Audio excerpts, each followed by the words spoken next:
കേരളത്തിൽ ഒരു ആനയ്ക്ക് മതമിളകിയാൽ അർജന്റീന തോറ്റു കഴിഞ്ഞാൽ അടക്കം കെ.സി. വേണുവാണ് കുറ്റക്കാരെന്ന് പറഞ്ഞ രീതിയിലാണ് സൈബർ ലോകത്ത് ആക്രമണം നീക്കൊണ്ടിരിക്കുന്നത്.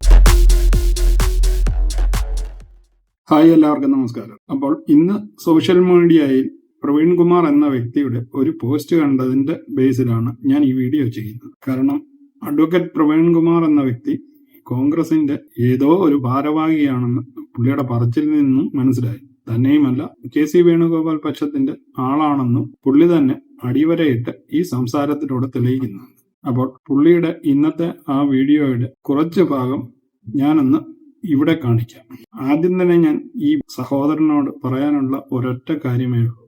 ഈ പുള്ളി ഇവിടെ നിരത്തുന്നത് കെ.സി. വേണുഗോപാൽ എന്ന വ്യക്തിയെ സോഷ്യൽ മീഡിയയിൽ കൂടി കടന്നാക്രമിക്കുന്നു ജനങ്ങൾ മുഴുവൻ. വേണുഗോപാൽ എന്ന വ്യക്തി എന്തും വേണ്ടം കഷ്ടപ്പെട്ട ആളാണെന്ന് പുള്ളി ജനത്തിന് മനസ്സിലാക്കി കൊടുക്കുന്ന ഒരു വീഡിയോ ആയിട്ടാണ് ഞാൻ ഇതിനെ കാണുന്നത്. പക്ഷെ ഈ പറയുന്ന സഹോദരൻ ഒന്ന് വിചാരിച്ചാൽ കൊള്ളാം. പുള്ളി ഈ പറയുന്ന വാക്കുകളൊക്കെ സാധാരണക്കാരനായ ജനത്തിന് എങ്ങനെ മനസ്സിലാക്കാൻ പറ്റുമെന്ന് ഈ പറയുന്ന പുള്ളി ഒന്ന് ചിന്തിച്ചിട്ട് പോലും ഇല്ല എന്ന് ഈ സംസാരത്തിൽ നിന്നും മനസ്സിലായി. കാരണം പുള്ളി പറയുന്ന ആദ്യത്തെ വാക്കുകൾ തന്നെ നമുക്കൊന്ന് കേൾക്കാം, എന്നിട്ട് അതിന്റെ വിശദീകരണം പുള്ളിയെ തന്നെ പറഞ്ഞു മനസ്സിലാക്കാം. കേരളത്തിൽ ഈ 63 MLA-മാരെ സൃഷ്ടിച്ചെടുക്കുന്നതിൽ പിന്നിൽ കെ.സി. വേണുഗോപാൽ നേതാവിന് ലഭിച്ച ഊർജമുണ്ട്, പ്രചോദനമുണ്ട്.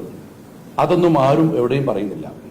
അപ്പോൾ സഹോദരൻ പറഞ്ഞ കണക്കിന് ആരാണ് കെ.സി. വേണുഗോപാൽ എന്ന വ്യക്തി 63 MLA-മാരെ സൃഷ്ടിച്ചെടുത്ത ഊർജം പറഞ്ഞു നടക്കേണ്ടത് എന്ന് പറഞ്ഞു കഴിഞ്ഞാൽ കേൾക്കുന്ന നമുക്ക് മനസ്സിലാകുമെന്നുള്ളതാണ് ഞാൻ ആദ്യമായി പറയാൻ ആഗ്രഹിക്കുന്നത്. കാരണം പുള്ളി ആരെയാണ് ഉദ്ദേശിക്കുന്നത്? ഇത് 63 MLA-മാരെ കെ.സി. ആണ് സൃഷ്ടിച്ചെടുത്തതെന്ന് രാവിലെയും വൈകുന്നേരം ടിവിയുടെ മുന്നിലിരിക്കുന്ന സാധാരണക്കാരനായ ഒരു മനുഷ്യന് കെ.സി. വേണുഗോപാൽ എന്ന വ്യക്തി ഡൽഹിയിൽ കിടക്കുന്നു എന്ന് മാത്രമേ അറിയൂ. ഇവിടെ ഇലക്ഷൻ പ്രഖ്യാപിച്ചതും അതിനു മുമ്പും എല്ലാം കോൺഗ്രസിനെ പ്രചരണത്തിനിറങ്ങിയ വ്യക്തി വി.ഡി. സതീശൻ എന്ന ആള് തന്നെയായിരുന്നു. കൂടാതെ രമേശ് ചെന്നിത്തലയോ ബാക്കിയുള്ള ഇവിടെയുള്ള കോൺഗ്രസ് മുന്നണികളിലെ ചെറിയ ചെറിയ എല്ലാ നേതാക്കളും ഉൾപ്പെടെ എല്ലാവരും പ്രവർത്തനത്തിനിറങ്ങി എന്നറിയാം.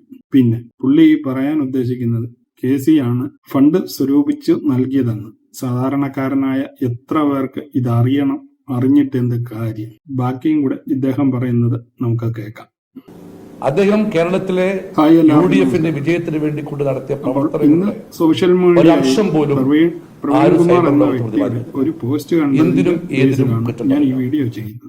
ഇപ്പോഴും പുള്ളി പറയുന്നത് ആരും അഡ്വക്കേറ്റ് പ്രവീൺ കുമാർ എന്ന വ്യക്തി ഇന്ന് കോൺഗ്രസ് ഇപ്പോൾ താങ്കൾ എഴുതുന്ന ഈ പോസ്റ്റിനോ ഒരു ഭാരവാഹി കെ.സി. വേണുഗോപാലിയുടെ പറച്ചിൽ തെറി പറയുന്നവർ അല്ലെയുമല്ല എന്താണ് ഉദ്ദേശിക്കുന്നത്?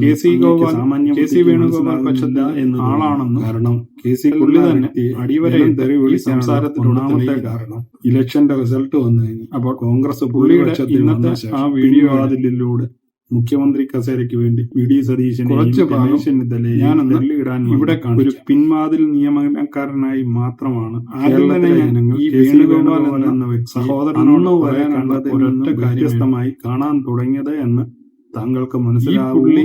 ഇവിടെ നിരത്തുന്നത് കെ.സി. വേണുഗോപാൽ എന്ന വ്യക്തിയെ നാട്ടിൽ തന്നെയാണ് ഇലക്ഷനിൽ നിന്നതും സോഷ്യൽ മീഡിയയിൽ കടന്നാക്രമിയായി പോയത്. അവിടുത്തെ ജനങ്ങൾ മുഴുവൻ അങ്ങേരെ ചീത്ത വിളിക്കാനുള്ള ഒരേ വേണുഗോപാൽ എന്ന പിൻവാതിലൂടെ മുഖ്യമന്ത്രി കസേര എന്തും വേണ്ടം കഷ്ടപ്പെട്ട ആളാണ്. താങ്കൾക്കും അറിയാം. ജനത്തിന് മനസ്സിലാക്കി അതിനകത്ത് കഷ്ടപ്പെട്ടത് ഒരു വീഡിയോ ആയിട്ടാണ് കാര്യം. ഞാൻ ഇതിനെ കാണുന്നതിൽ വി.ഡി. സതീശനാണ്. പക്ഷെ ഈ പറയുന്ന അതുകൊണ്ട് തന്നെ സഹോദരൻ ഈ ഒന്ന് വിവാദത്തിലൂടെ രാഹുൽ ഗാന്ധിയുടെ ഈ പറയുന്ന മുഖ്യമന്ത്രിയാകാൻ വേണ്ടി ശ്രമിച്ചപ്പോൾ ജനം സാധാരണക്കാരനായ ചീത്ത വിളി ജനത്തിന് അവസാനം എങ്ങനെ മനസ്സിലാക്കാൻ പറ്റും? പുള്ളിക്ക് കസേര വി.ഡി. സതീശനെ മുഖ്യമന്ത്രി സംസാരത്തിലൂടെ അവസാനിക്കുമെന്ന് വിചാരിച്ചാൽ, കാരണം പുള്ളി പറയുന്ന ആദ്യത്തെ വാക്കുകൾ തന്നെ കേരളത്തിലെ രാഷ്ട്രീയത്തിന് അതിന്റെ ഏതെങ്കിലും കാരണവശാൽ സന്ദർഭം വരും. പുള്ളിയെ തന്നെ പൊതുജനം സ്വാഭാവികമായി കരുതുന്നത് വി.ഡി. സതീശനെ ചവിട്ടി പുറത്താക്കാൻ വേണ്ടിയുള്ള ഒരു കാരണമായിട്ട് മാത്രമാണ് എന്നാണ് എനിക്ക് പറയാനുള്ളത്. കൂടാതെ താങ്കളെ കൂട്ടുള്ളവർ ഈ കെ.സി. വേണുഗോപാലിന്റെ പക്ഷം പിടിക്കുന്നവരും പാവ കെ.സി. വേണുഗോപാലിന് വീണ്ടും വീണ്ടും തെറിവിളിയുടെ പൂരമാണെന്ന് താങ്കളുടെ ഈ വീഡിയോയ്ക്ക് താഴെ വരുന്ന കമന്റുകൾ തന്നെ നോക്കിയാൽ മനസ്സിലാക്കാവുന്നതേ ഉള്ളൂ.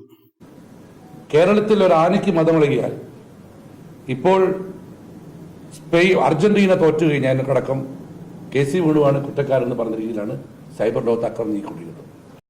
താങ്കൾ ഒന്ന് മനസ്സിലാക്കിയാൽ കൊള്ളാം. ആനയ്ക്ക് മതമിളകിയാലും അർജന്റീന തോറ്റാലും ആരും KC വേണുഗോപാലിനെ കുറ്റം പറയില്ല, ഒന്നും പറയില്ല. പക്ഷേ പുള്ളിയുടെ കളി VD സതീശന് എതിരായിട്ടാണെന്ന് പബ്ലിക്കിന് തോന്നുന്ന നിമിഷം തെറിയുടെ പൂരപ്പാട്ടും തെറി അഭിഷേകവും കമന്റ് കൊണ്ട് പൂമാലയിടിയിലുമാണെന്നതിൽ ഒരു സംശയവും വേണ്ട. താങ്കളെ പോലെയുള്ളവർ ഇങ്ങനെ ഈ പറയുമ്പോഴും വെറുതെ ഇരിക്കുന്ന KC ചീത്തവിളി കൊണ്ട് അഭിഷിക്തനായി. അത് തന്നെയാണ് സംഭവിച്ചുകൊണ്ടിരിക്കുന്നത്. സാധാരണക്കാരനായ ജനത്തിന് കോൺഗ്രസിനകത്ത് KC എന്തു ചെയ്തു എന്ന് അറിയേണ്ട ആവശ്യവുമില്ല, അറിയത്തുമില്ല. അതാണ് അതിന്റെ സത്യം. ഇതിന് പിന്നിൽ ഒരു റാക്കറ്റ് ഉണ്ട്, ഇതിന്റെ പിന്നിൽ ഒരു ശക്തിയുണ്ട്. അതൊരിക്കലും കോൺഗ്രസ്സുകാരല്ല. ഇപ്പോൾ താങ്കൾ പറഞ്ഞത് കറക്റ്റാണ്. ഇതിന് പിന്നിൽ പ്രത്യേകിച്ച് ശക്തിയൊന്നുമില്ല.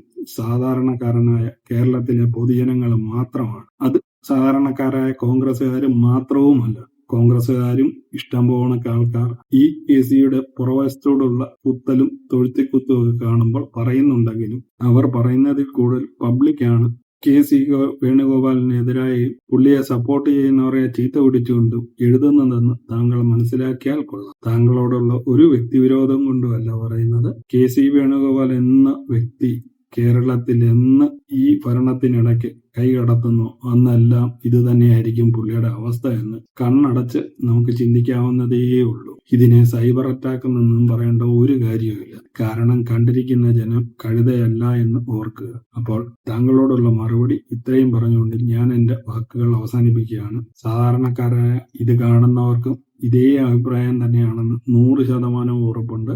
അപ്പോൾ വീഡിയോ ഇഷ്ടമായെങ്കിൽ ചാനൽ ലൈക്ക് ചെയ്യാനും സബ്സ്ക്രൈബ് ചെയ്യാനും മറക്കാതിരിക്കുക.